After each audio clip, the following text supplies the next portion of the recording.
అవధూత చింతన శ్రీ గురుదేవ దత్త. ఇవాళ మనం తిలక్వాడలో ఉన్నాం. ఇది మీరు ఎదుర్కొంటే ఇప్పుడు తలుపులు తీస్తున్న ఇల్లు ఏంటంటే, ఈ ఇంట్లో శ్రీ వాసుదేవానంద సరస్వతి స్వామి వారు, తేంబే స్వామిగా పిలువబడేటువంటి వాసుదేవానంద సరస్వతి స్వామి వారు ఉపయోగించినటువంటి సామాన్లన్నీ ఉన్నాయి. ఒక్కసారి దర్శిద్దాం రండి. దివ్యమంగళమూర్తి. ఓహో, ఎంత దివ్యంగా ఉందో.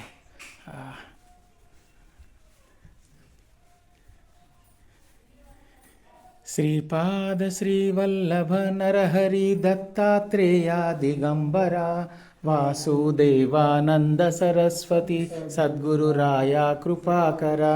శ్రీపాద శ్రీవల్లభ నరహరి దత్తాత్రేయ దిగంబర. అవధూత చింతన శ్రీ గురుదేవ దత్త.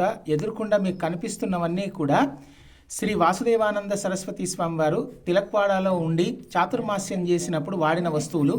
వారు ప్రతిరోజు సాయంత్రము ఈ గృహస్థి ఇంట్లో వచ్చి కాసేపు ఇక్కడ కూర్చునేవారు. ఇక్కడ సత్సంగం జరిగేది. స్వామివారు ఎవరైనా ఏదైనా ప్రశ్నలు అడిగితే వాటికి సమాధానాలు ఇచ్చేవారు, ధర్మబద్ధమైనటువంటివి. అలా స్వామివారు ఇక్కడ వాడి ఇక్కడ వదిలిపెట్టిన వస్తువులు మీ కళ్ళెదురకుండా ఉన్నాయి. హస్తాక్షరాలు, అలాగే చాటి, గోటి, కతరోట్, ఇవన్నీ కూడా చరణ్ రాజ్, ఇవన్నీ కూడా ఇక్కడ ఉన్నాయి, మీరు చూడవచ్చు.